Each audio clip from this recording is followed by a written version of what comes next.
Welcome back, guys, to the Daily Entrepreneur, episode 16. I'm Jack. I'm here with Josh and James. We're the School of Hard Knocks, and we have a bit of a short episode today, but let's get to it. Shaquille O'Neal said that he would love to talk to Jeff Bezos about potentially teaming up to buy the Phoenix Suns. What are your guys' thoughts on this? I think it'd be great to have another prominent NBA figure as part of an NBA ownership team. You know, Jeff Bezos, we've been kind of waiting to see if somebody who's at the top of the Forbes list is going to make a move on a big sports team. I think the only real celebrity entrepreneur that's kind of an owner of a sports team would be like Mark Cuban, Steve Ballmer. And I think we're all just kind of waiting to see who's going to be that next one with all that kind of wealth to just take a stab at professional sports. And since Jeff Bezos is kind of, we've talked about this before, he's been in the mix.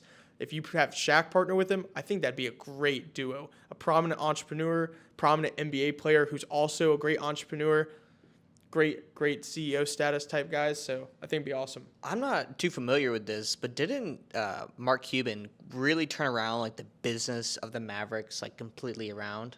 Well, let's think about this. Obviously that the value of NBA teams have gone up just because of it being a period of time. But keep in mind, he bought the Mavericks for when he sold Broadcast Net TV, I think was the name of his company, for 5 billion. He bought the Dallas Mavericks for about 285 million. The Mavericks nowadays they're worth about 3 billion. Wow. Which is pretty crazy. So almost 10x on the value. Yeah, I mean, what a cool connect as well, because I've seen it like countless times when he's on Shark Tank of him just being like, yeah, we could actually bring your product into my team and introduce it to the league more or less. But honestly, when it comes to Jeff Bezos and Shaq, I think that'd be a really cool combination there. It's like two worlds completely colliding, and I think Shaq would be a great owner. I think arguably better than Michael Jackson, or not Michael Jackson, but Michael Jordan. Yeah, I think one of the absolute best like kind of athletes turned public figure and entrepreneur is Shaquille O'Neal. I mean, he's exemplified that. He owns, countless amount of restaurants, gyms, brands, all these different things that he's got ownership in.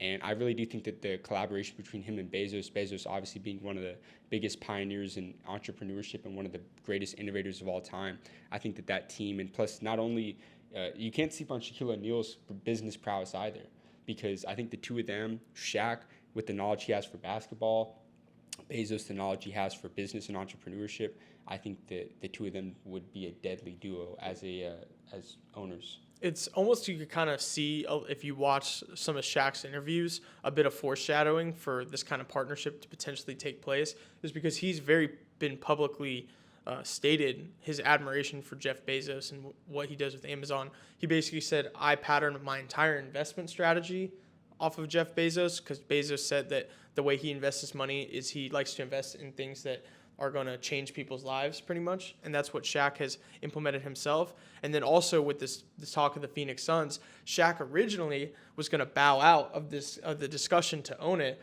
because he said, you know, when you hear the initials JB are in the mix, like, you don't want to mess around, meaning Jeff Bezos. And so I think it'd be really cool to rather just see, you know, an entrepreneur separated from the game by the team. I'd love to see somebody that's been a beloved figure in the game buy it as well. Elon Musk is finally buying Twitter. Today, Twitter shareholders have approved his original $44 billion bid.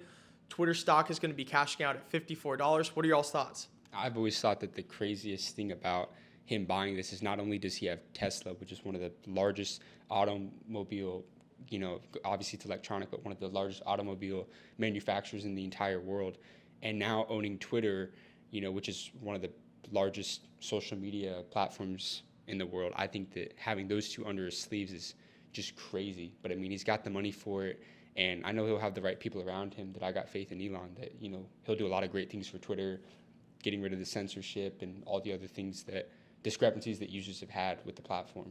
Yeah, I mean, I think one of the biggest things he's always talked about getting rid of is the bots. And all I got to say is if he pulls this off, he needs to get in contact with Instagram, because the Instagram bots are the worst, like relentless all the time.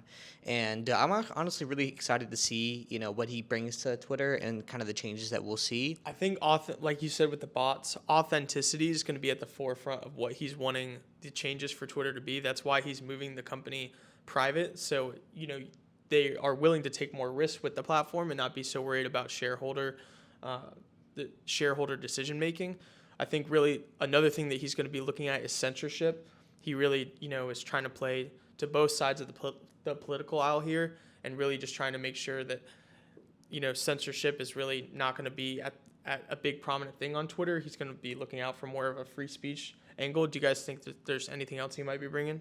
Yeah, I think that there's a couple things. I think, first of all, there's a lot of people that have been banned off Twitter, which I think, one of the things that, again, like you said, you're talking about the no more censorship kind of thing. I think that he's going to enable a lot more people to get back onto the platform. 45, you have a lot of controversial figures that kind of got banned off of Twitter, and I think that he may allow them to come back on. And then also, we kind of mentioned something about, we were talking about creators and potentially getting paid on Twitter. Yeah, I think it'd be huge if they really opened up monetization to a lot more creators. Because from my understanding, there is an existing some sort of creator program already where pretty much creators with a large following can run a pre-roll ad on their videos.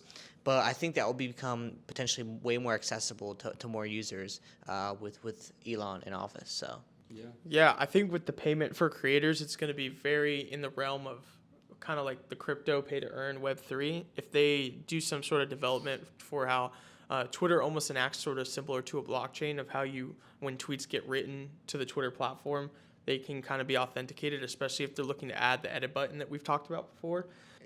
it's crazy that you actually say that. I've started to see that on my timeline. Yeah. Is people that are editing tweets, and I'm still not 100% sure if that's just an exclusive Twitter Blue, which is their $4.99 a month subscription. But I think it's really cool that they finally came out with that. And like we said, one of our concerns with that edit button was, would that ruin the credibility of people's tweets because they just change it and you wouldn't be able to see the previous tweet, but you are actually able to see the previous tweet. Yeah, absolutely. It's kind of like a backlog, and so that's where I kind of see a similarity to blockchain. Well, with the addition of authenticity on the platform that Elon's trying to instill, this also could be an authentic way for people to get paid based off the engagement they get on their tweets. Affiliate marketing could be streamlined this way when people, try to promote different tweets. I think that these could be a lot of great things that he's going to bring to the platform. It'll be interesting to see how this is going to affect, Twitter shareholders in regards to moving forward after that they take the company private, and if this is really going to turn out to be a better situation for the Twitter users. So who knows? But I think, honestly, I don't see this being as big of a distraction for Elon as people might think it is. Honestly, that he has so much in his portfolio that he's working on. I think he's really just going to he's going to give what he thinks should be implemented, and he's going to have other people just enact it for him. And his main focus is still going to be SpaceX and Tesla. Absolutely. And if there's one thing about Elon, is that man knows how to use Twitter. Yep. And I think he's slowly but surely teaching other, public figures how to use it as well. One of the biggest ones, we were actually just talking about him, Jeff Bezos. He's one of the ones that I feel like is one of those major business leaders who's now starting to get on that platform and start to voice his opinion on different things. So I think it's really cool. He could be more casual, though. I think his tweets definitely look scripted. Elon's all right.